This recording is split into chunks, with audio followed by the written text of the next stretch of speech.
Apparently the sign of a good doctor is not being able to get an appointment with a guy. Oh, he's a great doctor. You can't even get in to see him. He's an amazing doctor. Some people wait 6 months to see him. Yes, but I'm bleeding profusely today. Do you know any so-so doctors? With bandages and such? Who can deal with blood spurting outwardly from vital organs on the day that is this?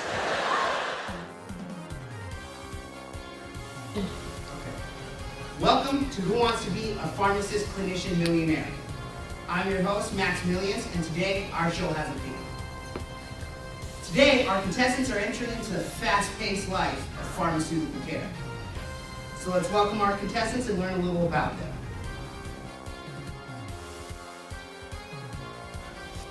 I can break rocks with my mind. I ate silly putty for breakfast.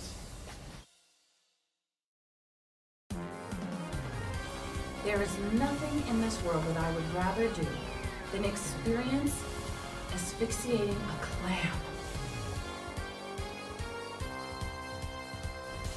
I like to stare at myself in the mirror.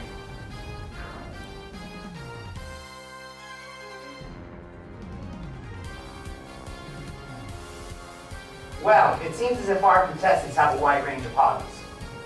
Let's get our show started and see who will be our next pharmacy millionaire. Remember, as each contestant climbs the ladder, they get closer to our grand prize. But mess up once and it's Skid Row you go. Let's get started. True or false? Currently, there's an adequate supply of primary care physicians in the state of New Mexico. Boom! It's true! Oh, I'm sorry, that's not the right answer.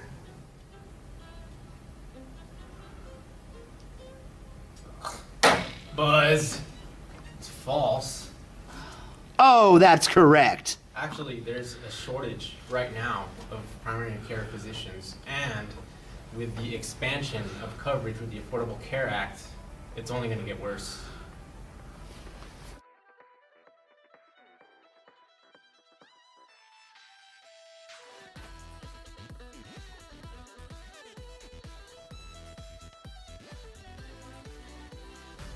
True or false? The frequency of chronic diseases is decreasing in children and young adults. Buzz. That's false. You know, with all the unhealthy eating, the unhealthy diets, the video game nonsense, we're just getting type 2 diabetes and dyslipidemias and a bunch of obesity going on. It's getting worse.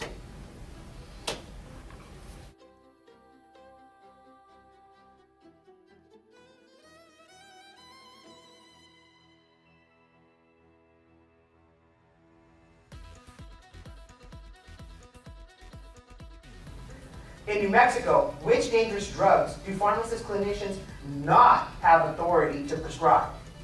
A, controlled substances. B, vaccines. C, emergency contraceptive drugs. D, tobacco cessation. E, TB testing. Actually, a pharmacist clinician may have prescriptive authority for all 5 types of these dangerous drugs or very few. What's interesting here is that it really depends on the protocol set up by the supervising physician or institution in which the pharmacist clinician works. That is why it is so important for a pharmacist clinician to investigate and consider all options when looking for their job.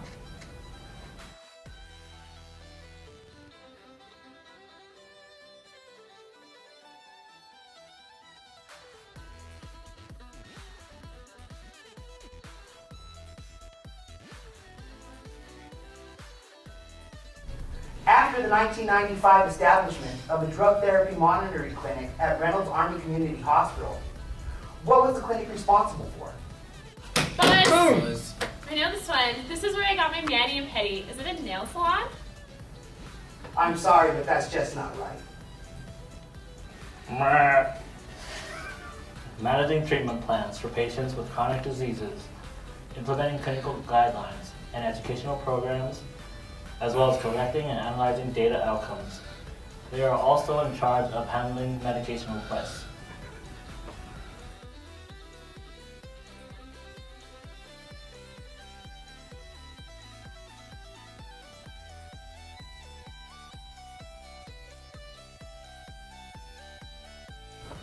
A primary care pharmacist was the primary manager of the health care team for a lipid lowering program at the William Jennings Bryan Dorn Veterans Administration Medical Center.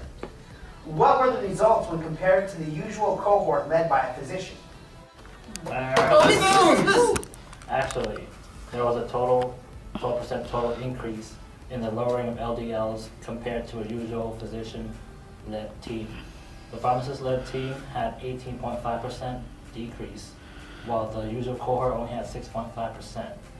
In fact, there was increased medical adherence for the pharmacist team, as well as the patients had 2 or more risk factors for those diseases. This may be a demonstration of the confidence that physicians have in pharmacists' abilities.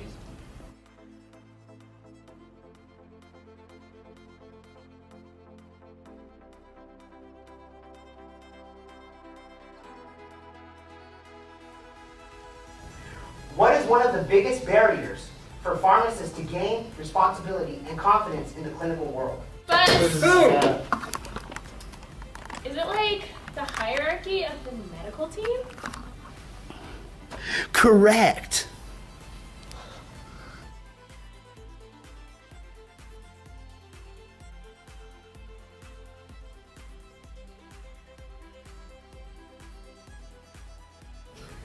Brodenheimer and Andy Smith have proposed redefining the physician workforce shortage as a demand-capacity mismatch. Why is redefining the problem important, and what impact could it have on pharmacists? Oh. Caleb. As long as the problem is always defined as a physician shortage, the only answer lies in physicians. By rewording the problem as a demand-capacity mismatch, it allows solutions to be sought elsewhere, hence pharmacists invited into primary care.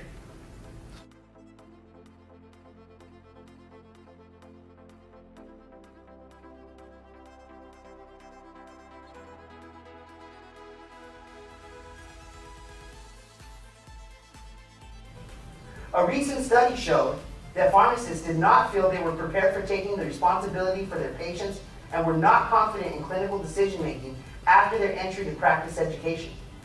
What was the one aspect of preparation that had the biggest impact on being prepared for the clinical world? Isn't it like, what do you call that? Like a mentor of some sort?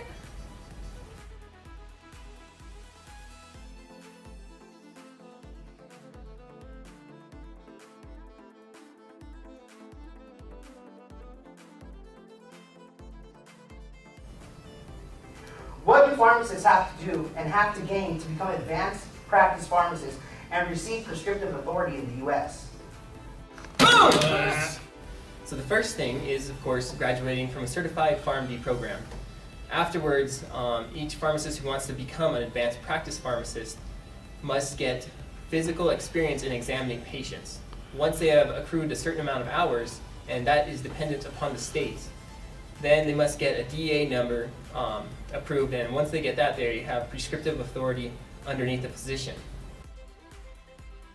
It can be argued that even advanced practice pharmacists in the US are not held in as high regard as they are in the UK, where they have been officially recognized as mid-level providers.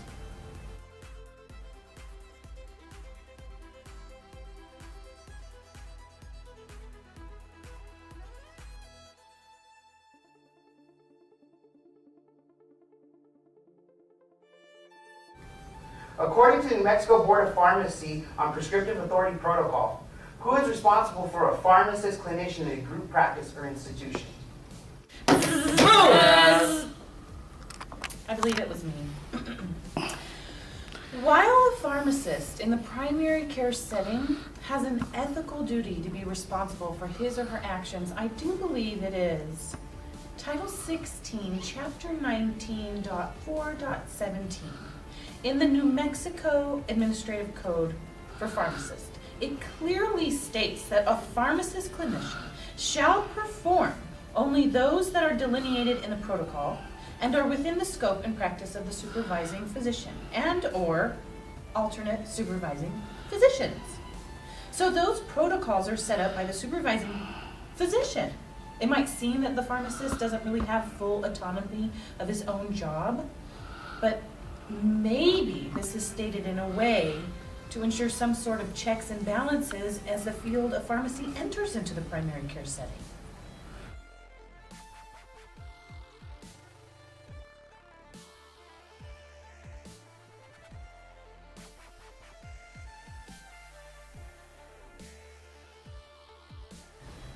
True or false? Pharmacists can help patients solve their health problems through managing medications, discovering and eliminating drug interactions. Absolutely false, because most people have external locus of control. Oh, I'm sorry, that's not the right answer. Buzz. It's true.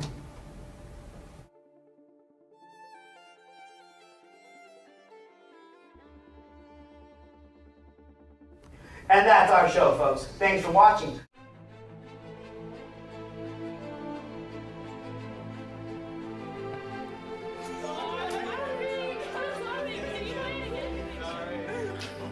That was great, guys. That was great.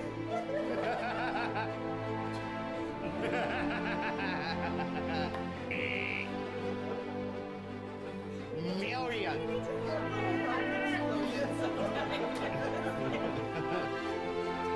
Okay. All right.